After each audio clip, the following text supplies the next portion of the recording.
नमस्कार। India debate में आप सबका स्वागत है। मैं हूं आशुतोष पाठक। मित्रों, आज से मैं कोशिश कर रहा हूं कि आपके साथ स्टूडियो से जुड़ूं और आज से ये शुरुआत हो गई है। बहुत लंबे समय तक हम स्टूडियो से बाहर रहे, लेकिन अब आज से आप रेगुलर हमें स्टूडियो से देख पाएंगे। मित्रों, अभी पहलगाम अटैक के बाद जो भारत सरकार का अटैक हुआ है पाकिस्तान के ऊपर, पाकिस्तान चारों खाने चित्त है, लेकिन पाकिस्तान अपनी गलतियों से बाज नहीं आ सकता है। इसके बारे में हमने आपको विस्तार से बताई है। लेकिन आज जो मैं आज आपके सामने अंदरूनी खबर लेकर आ रहा हूं, उससे आप बिल्कुल खुश हो जाएंगे।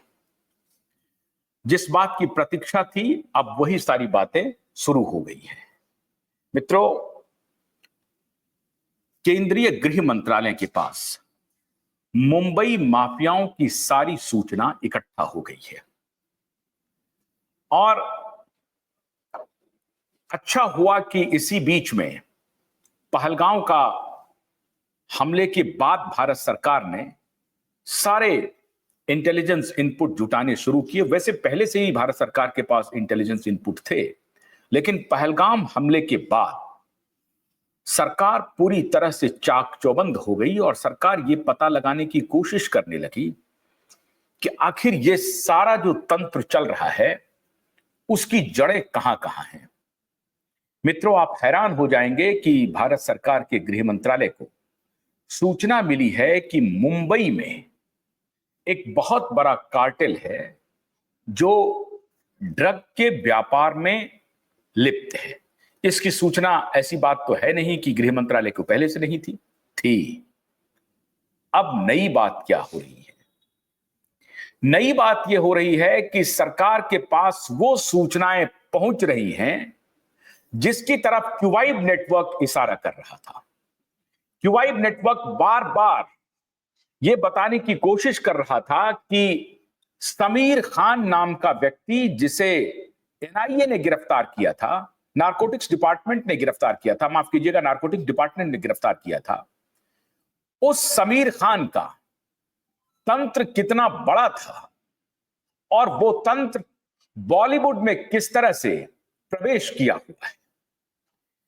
अच्छा हुआ कि पाकिस्तान पर हमले को लेकर के जो इनपुट्स भारत सरकार इंटेलिजेंस के माध्यम से मंगा रही थी, उनमें इन सभी माफियाओं के नाम भी सामने आ रहे हैं। और जैसा मैंने आपको बताया था कि मुंबई के कुछ नामचीन पुलिस ऑफिसर इस पूरे रैकेट को आगे बढ़ाने में उनकी बड़ी भूमिका रही है। वो अकेले नहीं हैं। हमने आपको उस वक्त दिखाया था कल परसों के शो में, रोहन सिंह नाम का व्यक्ति जो परमवीर सिंह का सुपुत्र है, और वो किसका मित्र है, ये सुपुत्र किनके किनके मित्र हैं, इनकी वानगी हमने आपको बताई थी। हमने वो फोटोग्राफ भी आपके साथ शेयर किए थे जिसमें रोहन सिंह दिखाई पड़ रहा है डिनो मौर्या के साथ। डिनो मौर्या दिखाई पड़ रहा है समीर खान के साथ। समीर खान के साथ दिखाई पड़ रहा है आदित्य ठाकरे।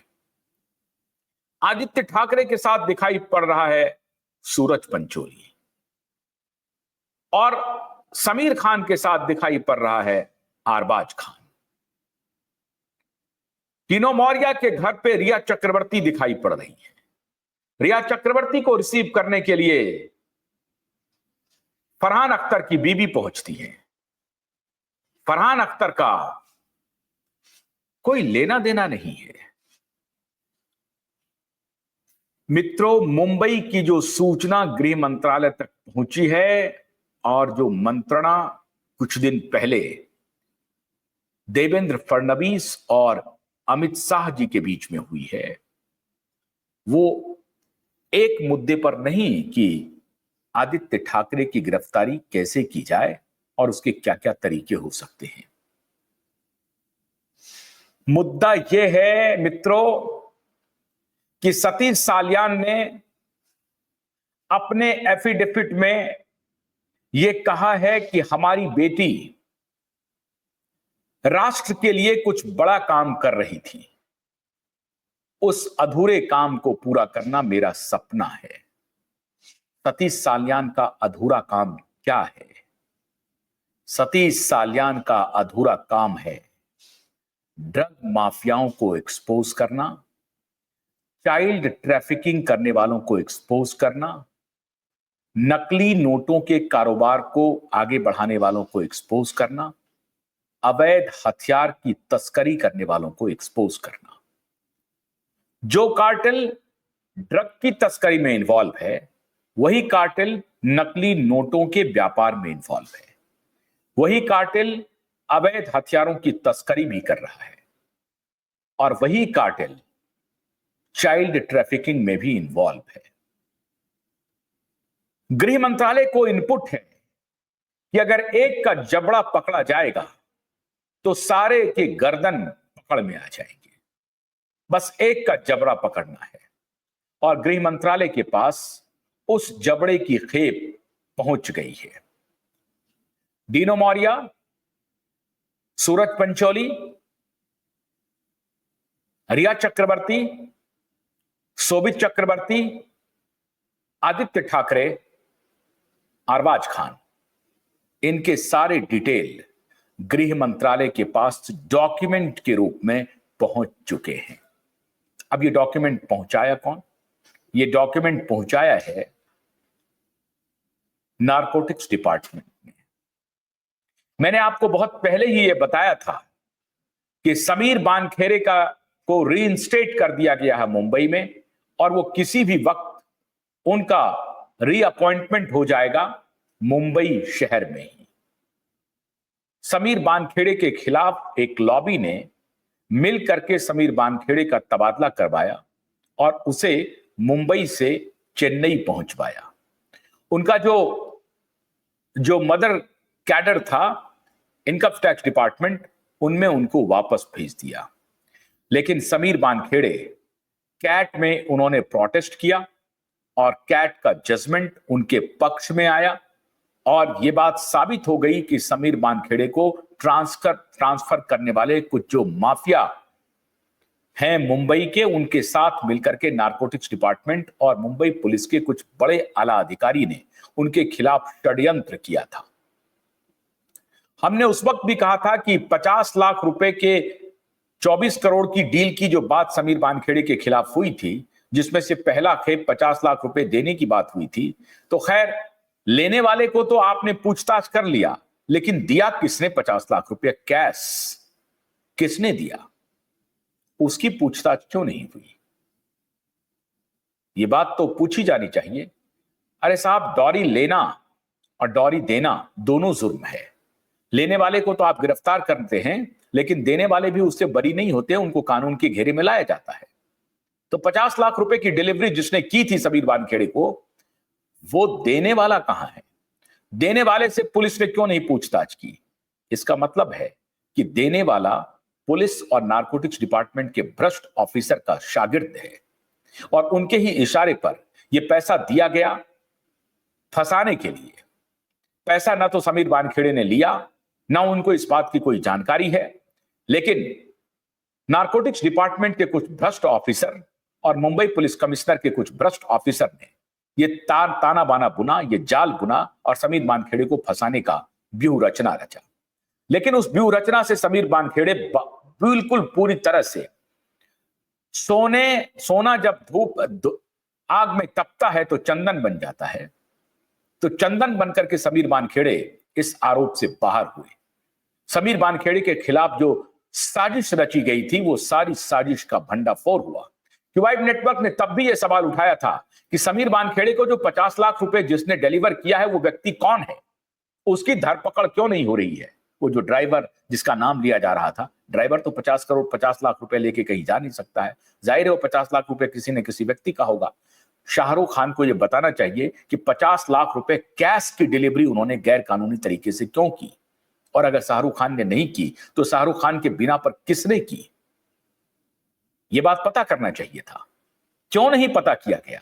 इसका मतलब था कि एनसीबी के कुछ भ्रष्ट और मुंबई पुलिस कमिश्नर बिल्कुल उस वक्त के पुलिस कमिश्नर और भ्रष्ट पुलिस अधिकारियों ने समीर वानखेड़े के खिलाफ एक साजिश रची, क्योंकि समीर वानखेड़े डिवास्टेटिंग इफेक्ट ला दिया था इन ड्रग माफियाओं के खिलाफ। और उन्होंने कुछ बड़े अधिकारियों को मैनेज करने की पूरी कोशिश की, जिसमें मैनेज हो भी गया और उनका तबादला भी हो गया। आपको ध्यान रहना चाहिए कि समीर वानखेड़े की अदालत में लड़ाई हमारे जानकार वकील कर रहे हैं, लड़ाई लड़ रहे हैं और अदालत से उनका मुकदमा जीता। विशेष ट्रिब्यूनल में जो उनका मुकदमा चल रहा था वो जीत गए और मुंबई में समीर वानखेड़े की कभी भी अपॉइंटमेंट हो सकती है। दहशत है, हड़कंप मचा हुआ है मुंबई की दलाल कोटरी में, हड़कंप है। आदित्य ठाकरे के गैंग में हड़कंप है कि समीर वानखेड़े सिंघम बैक दोबारा मुंबई पहुंच गया है समीर वानखेड़े, और मुंबई में उनको निश्चित रूप से कोई बड़ी जिम्मेदारी मिलने वाली है। और इस बार समीर वानखेड़े के निशाने पर वो सारे पापी होंगे जिन्होंने समीर वानखेड़े के खिलाफ षड्यंत्र किया, पाप किया। मुंबई इंतजार कर रही है समीर वानखेड़े का। बस समीर वानखेड़े अपनी कुर्सी संभाले और कार्रवाई शुरू करें। इनकम टैक्स डिपार्टमेंट में जाएंगे तो वहीं से कार्रवाई होगी, नारकोटिक्स में जाएंगे तो वहीं से कार्रवाई होगी, डायरेक्ट पुलिस में अगर उनको किसी क्राइम ब्रांच के स्पेशल इन्वेस्टिगेशन टीम में रखा गया तो वहीं कार्रवाई होगी। यह भी हो सकता है एसआईटी के भी सदस्य के रूप में उनका अपॉइंटमेंट हो जाए। आप इसे अचंभित नहीं होइएगा। दिशा सालियान केस में वर्तमान एसआईटी की जो भूमिका रही है वो भूमिका पूरी तरह से संदेह के घेरे में है, और इसीलिए अगर एसआईटी में समीर वानखेड़े जैसे अधिकारी का नाम आ जाए तो आप अचंभित नहीं होइएगा। मुमकिन है कि ये जो एसआईटी अभी जांच कर रही है पूरी की पूरी एसआईटी को भंग कर दिया जाए। सर्जिकल स्ट्राइक में क्या होगा कहना मुश्किल है। बालाकोट होगा कि बहावलपुर में अटैक होगा कि 9 ठिकाने ढूंढे जाएंगे, प्रिसिजन टारगेट होगा और प्रिसिजन टारगेटिंग करके ध्वस्त कर दिया जाएगा, कुछ भी हो सकता है। शाह का सर्जिकल स्ट्राइक मुंबई में हड़कंप मचा देगा और इसीलिए यूरोप की टूर पर जाने वाले की नींद पूरी तरह से हराम हो गई है। उनको लग रहा है कि अब तो पाकिस्तान का वॉर ठंडा हो गया। ठंडा नहीं हुआ है, पाकिस्तान का वॉर चलता रहेगा। पाकिस्तान बाज नहीं आने वाला है अपने कुकृत्य से। भारतीय सेना अलर्ट है, जल थल नेवी सब, जल थल और एयरफोर्स सारे, जल थल वायु, तो तीनों सेना अलर्ट है। भारत की खुफिया एजेंसी RAW अलर्ट है, इंटरनल खुफिया एजेंसी भी अलर्ट है, IB, सारे की सारे महकमे पूरी तरह से अलर्ट मोड पे हैं। और उसका यह नतीजा हुआ है कि मुंबई निशाने पर आ गया है, क्योंकि ये जो ड्रग कार्टेल है उनका संबंध सीधा सीधा टेररिस्ट ऑर्गेनाइजेशन से है। ये और बात है कि डिनो मोरिया को इस बात का पता नहीं है कि उनके द्वारा बेचा जाने वाला ड्रग, उस पैसे, वो पैसा हो ना हो अजहर मसूद तक पहुंचता हो ना हो लश्कर तैयबा जैसे मोहम्मद के संगठन तक पहुंचता हो। ये डिनो मोरिया को मुमकिन है नहीं मालूम हो, लेकिन डिनो मोरिया फ्रंटमैन है। रिया चक्रवर्ती को नहीं मालूम हो, लेकिन रिया चक्रवर्ती फ्रंट वुमेन है। शोभित चक्रवर्ती फ्रंटमैन है, आदित्य ठाकरे फ्रंटमैन है, सूरज पंचोली अरबाज खान फ्रंटमैन है, समीर खान फ्रंटमैन है। इन लोगों की परेशानी मित्रों सिर्फ सुशांत और दिशा के हत्या के केस में नहीं बढ़ने वाली है, बल्कि एक बहुत बड़े ड्रग कार्टेल जो एंटी इंडिया काम में संलिप्त है, भारत के खिलाफ एक छद्म युद्ध जारी किए हुए है, ये छद्म युद्ध के घेरे में आएंगे। संजय दत्त 7 साल की सजा काट चुके हैं। संजय दत्त, ममता कुलकर्णी और उनके हस्बैंड गोस्वामी अदालत से फटकार सुन चुके हैं और उनको सजा होने वाली थी, वो फरार हो गए। अभी आई थी महामंडलेश्वर बनने के लिए। और ध्यान रहे, एकता कपूर और ये धर्मा प्रोडक्शन के मालिक जौहर खानदान का बदनुमा दाग। जौहर खानदान का एक दाग है करण जौहर। करण जौहर, महेश भट्ट, पूजा भट्ट, ये सब निशाने पर हैं। सर्जिकल स्ट्राइक में जैसा मैंने आपको बताया कि समीर वानखेड़े जैसे अधिकारी का अपॉइंटमेंट हो जाए तो आप अचंभित मत होइएगा। 1 घंटे तक जो मंत्रणा हुई है महाराष्ट्र के मुख्यमंत्री और केंद्रीय गृह मंत्री के बीच में, सारे पहलुओं पर चर्चा हुई है। इसके संकेत आ रहे हैं, इसके सूत्र बता रहे हैं। हालांकि इन दोनों ने मुझे फोन करके कंफर्म नहीं किया है कि क्या क्या बात हुई है, लेकिन जो बात हुई है उसमें एसआईटी एक बहुत ही महत्वपूर्ण पक्ष है। ड्रग कार्टेल को एक्सपोज करना बहुत ही बड़ा पक्ष है। एंटी इंडिया एक्टिविटीज में जाने अनजाने लगे रहना, उसको एक्सपोज करना बहुत बड़ा पक्ष है। और मुंबई की पुलिसिंग को दुरुस्त करना भी बड़ा पक्ष है। अंडरवर्ल्ड को पूरी तरह से नेस्तनाबूद करना भी बड़ा पक्ष है। इस बात पर भी विचार किया जा रहा है कि क्या लोहे को लोहा काटेगा, क्या इंटेलिजेंस एजेंसी और पुलिस जो काम करना चाहिए क्या किसी और से करवाया जा सकता है। आज के पहले तक भी दुनिया भर की सरकारें इस तरह के एलिमेंट को अपने लिए यूज करती रही हैं। आप फिल्मों में देखते होंगे, बल्कि ये सर्वविदित है, पुलिस के कोई ना कोई मुखबिर होते हैं, पुलिस के जासूस होते हैं, और उस जासूस को पुलिस पालती है, उसको प्रोटेक्ट करती है, उसको फाइनेंशियल सपोर्ट करती है, और उसको जहां जहां सपोर्ट करने की आवश्यकता पड़ती है पुलिस सपोर्ट करती है। इसलिए पुलिस के मुखबिर होते हैं और मुखबिर से बहुत सारा काम करवाती है पुलिस। जरूरत पड़ने पर मुखबिर के हाथों ऐसे भी काम करवाती है जो कानून के घेरे में अपराध होता है। लेकिन पुलिस को साम दाम दंड भेद अपनाना पड़ता है। कई बार ऐसी बातें होती हैं जहां पुलिस को लगता है कि अगर हम बहुत कानूनी पचड़े में उलझेंगे तो इस समस्या का समाधान नहीं हो पाता है, नहीं हो पाएगा, और इसीलिए एनकाउंटर को जस्टिफाई किया गया है। कहा जाता है कि आत्मरक्षा के लिए एनकाउंटर किया जा रहा है। सारे पहलुओं पर भारत सरकार बड़ी संजीदा होकर के विचार कर रही है, प्लानिंग कर रही है। उनके दिन अब लद गए हैं, ये मैं आपको अंदरूनी खबर बता रहा हूं। और शाह का सर्जिकल स्ट्राइक किस रूप में होगा कहना मुश्किल है।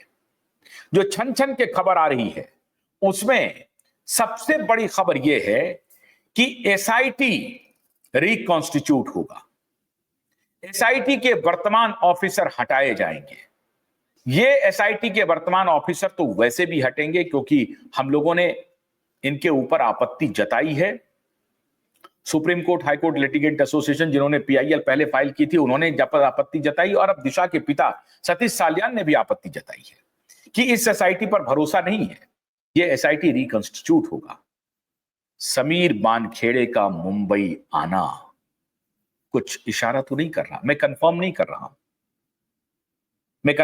रहा हूं, लेकिन समीर वानखेड़े एक आईआरएस ऑफिसर हैं और उनका अगर ट्रांसफर नारकोटिक्स डिपार्टमेंट में हो सकता है तो समीर वानखेड़े का ट्रांसफर एसआईटी के लिए क्यों नहीं हो सकता है। और अगर समीर वानखेड़े को एसआईटी का चीफ बना दिया गया तो क्या होगा।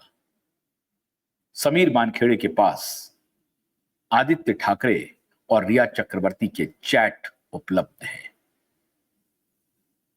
44 बार फोन कॉल के रिकॉर्ड्स हैं।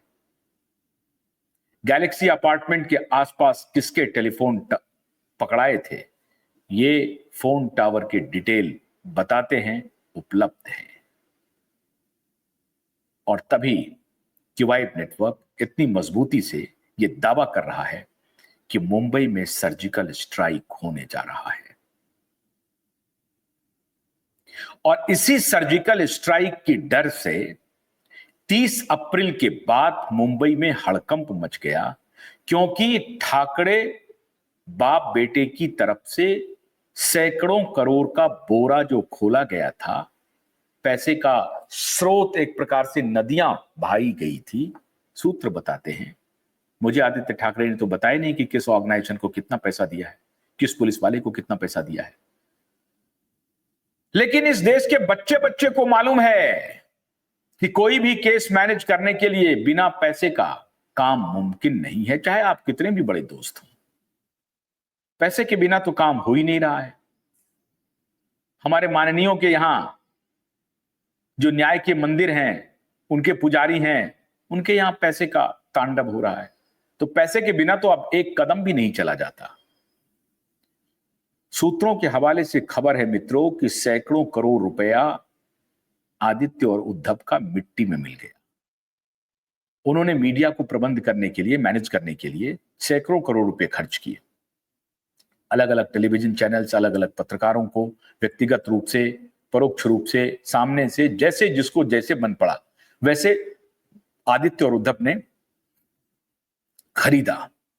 लेकिन इस खरीद का कोई प्रतिफल नहीं हुआ, लाभ नहीं हुआ। 30 अप्रैल आ गया और 30 अप्रैल के पहले उन्होंने, आपको याद होगा, नीलेश ओझा के ऊपर संगीन आरोप लगाया, फिर इनके पिता के ऊपर संगीन आरोप लगाया, दिशा के पिता सतीश जी के ऊपर संगीन आरोप लगाया।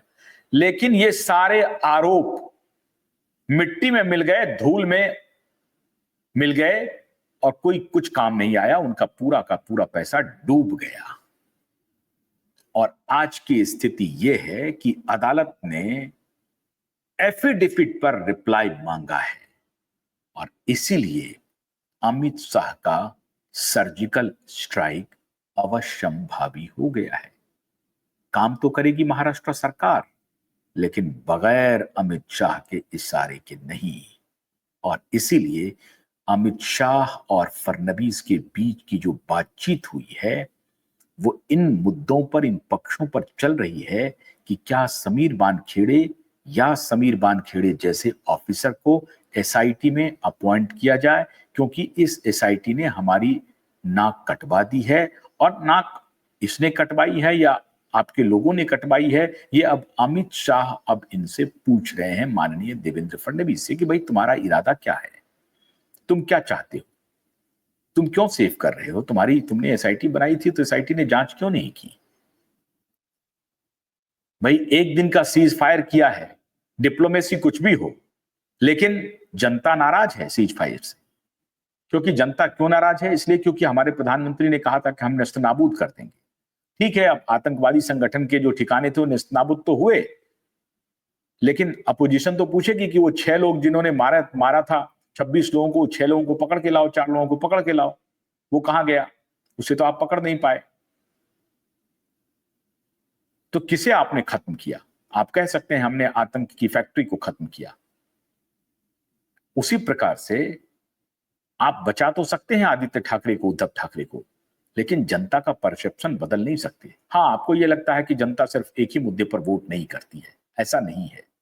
जनता ने अगर आपको वोट दिया है, उसमें यह मुद्दा भी बहुत ही प्रोमिनेंट था कि ये दोनों बाप बेटा गुंडा है और इनके साथ जो बाकी लोग हैं वो भी गुंडागर्दी कर रहे हैं। इन गुंडों को शासन में दोबारा नहीं भेजना है, ये बहुत बड़ा पक्ष था।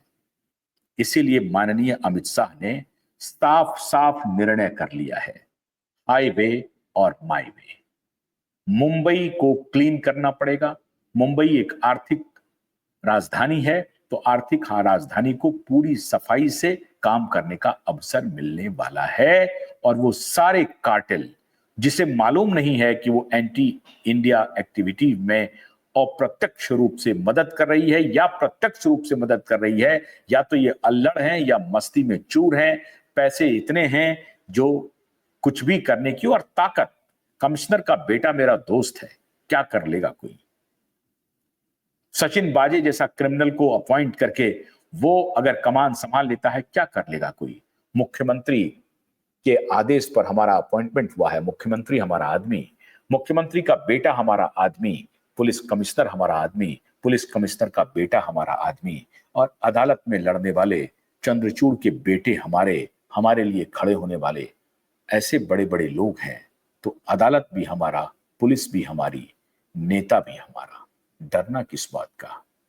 ये जो अहंकार था, इस अहंकार पर अमित शाह का चोट होने वाला है और जल्द होने वाला है, क्योंकि महाराष्ट्र सरकार को रिप्लाई फाइल करना है और रिप्लाई के लिए महाराष्ट्र सरकार को कुछ पंक्तियां नहीं मिल रही हैं। किसे लिखें, किसे न लिखें, लिखें तो फंसेंगे, न लिखेंगे तो फंसेंगे।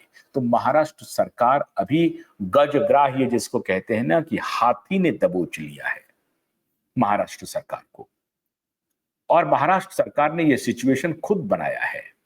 तो महाराष्ट्र सरकार को अमित शाह जी ने कहा है कि भैया ये सिचुएशन बंद करो, पब्लिक परसेप्शन हमारे खिलाफ जा रहा है और हम लंबे समय तक ये काम नहीं कर सकते हैं। इस दोनों बाप बेटे को बचाने के लिए हम अपनी भद क्यों पिटवाएंगे? ये क्या है मेरे लिए? एकनाथ शिंदे बढ़िया काम कर रहे हैं, हम लोग जीत करके आए हैं, शरद पवार भी हमारे ही साथ खड़े हैं। इस व्यक्ति ने हमारा ख्याल तो किया नहीं, इससे हम दोस्ती निभा करके क्या करेंगे? क्योंकि अमित शाह पर आप भरोसा रखिए। अमित शाह ने ही ये कहा था, दुश्मन को एक मौका, दोस्त को दो मौका और गद्दार को कोई मौका नहीं दो। लेकिन ये माननीय फडणवीस साहब की क्या मजबूरी है? मुंबई में रहने की एक मजबूरी है, थोड़े सदा सहता के साथ काम करने वाले नेता हैं, तो वो उनसे मिल लेते होंगे। अमित शाह ने कहा कि ये मिलना जुलना बंद करिए अब आप, और अब सर्जिकल स्ट्राइक का इंतजार कीजिए। एसआईटी में कौन कौन आएगा, ये नाम भी जब हमारे पास आएंगे मैं आपको बताऊंगा। लेकिन एक नाम की चर्चा बहुत जोरों पर है, जिस नाम के बारे में मैंने आपको बताया है, और उसने, इस नाम ने कोहराम मचा दिया है मुंबई के पावर गैलरी में। इसलिए बाप बेटा दोनों यूरोप से आ गया घूम करके, आया कहां गया, छुपा हुआ है या नहीं आया, या फरार हो गया है? रिया चक्रवर्ती, शोभित चक्रवर्ती, रिया की मां, उसके पिता फरार हो चुके हैं। इस पर भी मैं आपको डिटेल रिपोर्ट बताऊंगा। लेकिन सर्जिकल स्ट्राइक ऐसा होने वाला है, मुंबई की डार्क दुनिया पूरी तरह से रोशनी से जगमगाएगी और ये ड्रग कार्टेल जो हैं वो एंटी इंडिया एक्टिविटी के जुर्म में भी जेल जाएंगे। बहुत बहुत शुक्रिया, नमस्कार।